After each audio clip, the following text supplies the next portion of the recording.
ഇതെന്നാ സംഭവം ഉണ്ടായ? ഞാൻ കുളിക്കാൻ പോയി. എവിടെ കുളിക്കാൻ പോയി? കനാലില്. വീടിന്റെ അടുത്താണോ? എന്നിട്ട് എന്നാ സംഭവം ഉണ്ടായ? ഞാനുണ്ടല്ലോ കുളിക്കാൻ ഇറങ്ങി. അപ്പൊ അടുത്തുള്ള ഇക്കാമാരറിഞ്ഞാല് ആ കരയിലേക്ക് കയറി. അപ്പൊ ഞാന് ആ ഇക്കാമാര് വിളിച്ചു. അപ്പൊ ആ ഇക്കാമാര് പറഞ്ഞ് സിനിമ കാട്ടി തരാന്ന്. അത് കഴിഞ്ഞിട്ട് ആ ഇക്കാമാര് പൂപ്പിയെ പിടിച്ചു. അപ്പൊ ഇക്കടെ കൈ തട്ടി ഞാൻ കരയിലേക്ക് കയറി ഓടി. അപ്പൊ ഞാൻ വാച്ചിന്റെ അടുത്ത് പറയൂന്ന് പറഞ്ഞു. അപ്പൊ ആ ഇക്കാമാര് ചെളി ഇതൊക്കെ വാരി തേച്ചു. അപ്പൊ ആ ഇക്കാമാര് എന്റെ മുണ്ടൊക്കെ തോർത്തയച്ചിട്ട് ചൊറേണ് ഇതൊക്കെ തേച്ചു. കവളിയില് ഈ ഒരത്തില് അവര് രണ്ടുപേരും കൂടെ പിടിച്ചു നിർത്തിയായിരുന്നോ? എന്നിട്ട് പൂപ്പിയിലും കോത്തിലൊക്കെ ചൊറിയണം തേച്ചു. അപ്പൊ ഞാന് ഡ്രസ്സ് ഇതൊക്കെ എടുക്കാൻ പോയപ്പോ അയക്കാമാര് എന്നെ തൊഴിച്ചു. എന്നെ മുട്ടുകുത്തി വീണു. അപ്പൊ ഞാൻ ഓടിപ്പോയി വീട്ടിലേക്ക്.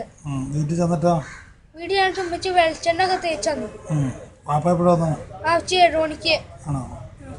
അത് കഴിഞ്ഞിട്ട് നിങ്ങൾ അവിടെ ചോദിക്കാൻ പോയി? ചോദിക്കാൻ പോയപ്പോ എന്താ സംഭവം ഉണ്ടായത്? വാപ്പിച്ചീനെ അടിച്ചൊക്കെ ചെയ്തു. ഇന്നെന്താ ഹാപ്പി മൂഡിലാണല്ലോ?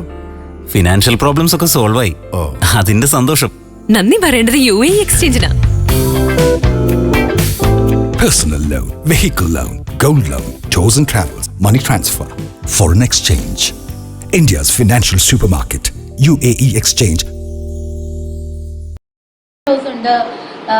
പിന്നെ ചാനൽ പ്രോഗ്രാംസ് ഉണ്ട്, പിന്നെ സ്റ്റേജ് ഷോസ് ഉണ്ട്. ഇവിടെ എല്ലാം വരുന്ന എല്ലാ പ്രോഗ്രാമിനകത്തും ഒരു ഹാസ്യ കഥാപാത്രം അങ്ങനെയൊക്കെ ആയിട്ട് സരിത നായർ അവതരിപ്പിക്കപ്പെടുന്നുണ്ട്. അപ്പം ഇപ്പൊ നേരത്തെ മിക്കതിലും മോശമായിട്ട് അവതരിപ്പിച്ചിട്ടുണ്ട്. ചേട്ടത്ത് പേര് വെക്കുന്നത് തന്നെ മോശമായ രീതിയിലാണ്. ഞാൻ ഇതുവരെ എല്ലാം പോസിറ്റീവ് സെൻസിലേ എടുത്തിട്ടുള്ളൂ. പക്ഷെ ഈയിടെയായിട്ട് എനിക്ക് കുറച്ച് മനപ്രയാസം ഉണ്ടാക്കിയിട്ടുള്ള 1-2 വിഷയങ്ങളുണ്ട്. എന്താന്ന് വെച്ചാൽ ഇപ്പൊ ഒരു പ്രമുഖ ചാനലിന്റെ ഒരു ചാനൽ ഷോയ്ക്കകത്ത് പിന്നെ എന്റെ പേര് വെച്ച് 2 പ്രോഗ്രാം ചെയ്തു. ഞാനും ഒരു കഥാപാത്രമായിട്ട് വരുന്ന സരിത നായർ എന്ന് പറയുന്ന കഥാപാത്രം വരുന്ന 2 പ്രോഗ്രാം ചെയ്തു. അതിലൊന്ന് കഥാപ്രസംഗത്തിന്റെ മോഡുകളാണ്. ഞാനും ആസ്വദിച്ചു, ഞാനും ചിരിച്ചു, എനിക്കത് ഒത്തിരി ഇഷ്ടപ്പെട്ടു. പക്ഷെ വേറൊന്ന് നീരജ് മാധവൻ പിന്നെ അവതാരകനായിട്ട് വന്ന സിനിമാ പ്രോഗ്രാം അലൈൻ ചെയ്ത് 2 വ്യക്തികളുടെ പേര് ചേർത്ത് സിനിമാ പ്രോഗ്രാം അലൈൻ ചെയ്ത 2 പ്രോഗ്രാം.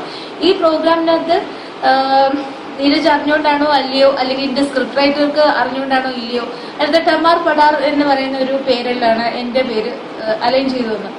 ഈ ടമാർ പടാർ എന്ന് പറയുന്ന വാക്കിനർത്ഥം സാധാരണക്കാരായ എല്ലാവർക്കും അറിയാം, പ്രത്യേകിച്ചും പെട്ടെന്ന് മനസ്സിലാക്കും എല്ലാവരും തന്നെ. അപ്പം അതിന് എന്തുകൊണ്ടാണ് അങ്ങനെ എന്നെ ക്ലാസിഫൈ ചെയ്തത് എന്ന് എനിക്കറിയില്ല. കാര്യം എന്റെ ലൈഫിൽ അങ്ങനെ ഒരു ഹിസ്റ്ററി ഉണ്ടായിട്ടില്ല. ഞാൻ കേസിന് മുമ്പോ പിമ്പോ മോശമായ രീതിയിൽ 1 രൂപ പോലും സമ്പാദിച്ച ഒരു വ്യക്തിയല്ല. അതുകൊണ്ടൊന്നും എന്റെ കുട്ടികളെ എന്റെ കുടുംബവും ഞാൻ നോക്കിയിട്ടില്ല. ഇനിയോട്ട് അങ്ങനെ നോക്കാൻ ആഗ്രഹിക്കുന്നുമില്ല. അങ്ങനെ ഒരു സിറ്റുവേഷൻ വരുവാണെന്നുണ്ടെങ്കിൽ ഞാനും എന്റെ കുഞ്ഞുങ്ങളും ഈ ഭൂമുഖത്ത് ഉണ്ടാകില്ല എന്ന് വിശ്വസിക്കുന്ന ഒരു സ്ത്രീയാണ് ഞാൻ. എനിക്ക് അങ്ങനെ ജീവിക്കാൻ താല്പര്യമില്ല.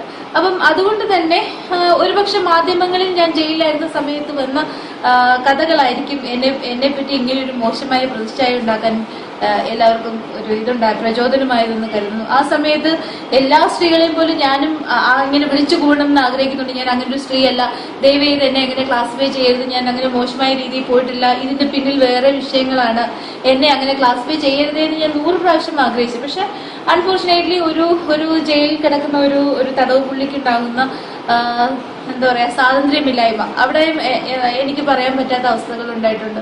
ഇപ്പൊ എനിക്ക് പറയാൻ അവകാശമുള്ളത് കൊണ്ട് ഞാൻ പറയുകയാണ്, എന്നെ ആ കൂട്ടത്തിൽ ക്ലാസിഫൈ ചെയ്യരുത്. ഞാനും ഒരു സാധാരണ സ്ത്രീയാണ്. ഞാൻ ഒരിക്കലും ഒരു മോശമായ രീതിയിൽ ജീവിക്കാൻ ആഗ്രഹിക്കുന്നില്ല. ഇനി ഏതെങ്കിലും ഒരു സ്ത്രീയെ പറ്റിയും ഇങ്ങനെ ഒരു പരിഹസിക്കണമെന്നോ അല്ലെങ്കിൽ തോന്നാതെ അതിന് വിടാതിരിക്കാൻ ശ്രമിക്കണം. എന്നെ പറ്റി കളിയാക്കരുതെന്നോ അല്ലെങ്കിൽ എന്നെ പറ്റി ആക്ഷേപഹാസ്യം എഴുതരുതെന്നോ മറ്റു വിഷയങ്ങളുമായി ബന്ധപ്പെട്ട് പറയരുതെന്നോ ഒന്നും പറയുന്നില്ല. എന്ത് വേണമെങ്കിലും എന്നെ പറ്റി പറയാം. പക്ഷെ ഈ ക്ലാസിഫിക്കേഷനിൽ നിന്ന് ദയവേത് എന്നെ ഒഴിവാക്കി നിർത്തണം. ഞാൻ അങ്ങനെ ഒരു പേരിന് അർഹയല്ല എന്ന് എനിക്ക് സ്വയമായ ബോധ്യമുണ്ട്. അതുകൊണ്ട് ദയവേത് എന്നെ മനസ്സിലാക്കി, എന്നെ പോലുള്ള 1000 സ്ത്രീകളെ മനസ്സിലാക്കി എന്നെ ആ ഒരു ക്ലാസിഫിക്കേഷനിൽ നിന്ന് ഒഴിച്ചു നിർത്തണം. അങ്ങനെയുള്ള സ്ത്രീകൾ ഉണ്ടായിരിക്കാം, പക്ഷെ ഞാൻ ആ ക്ലാസിഫിക്കേഷനിൽ പെട്ടതല്ല. എന്റെയും എന്റെ കുഞ്ഞുങ്ങളെയും കരുതിയിട്ട് ദയവേത് ഇനി ഇങ്ങനെയുള്ള അതിര് കടന്ന പിന്നെ എന്താ പറയാ പരിഹാസങ്ങളിൽ നിന്ന് ഞങ്ങളെ ഒഴിവാക്കി നിർത്തണം. ജീവിച്ചു തുടങ്ങിയിട്ടേ ഉള്ളൂ, ജീവിക്കാൻ അനുവദിക്കുക, അത്ര മാത്രമേ എനിക്ക് പറയാനുള്ളൂ.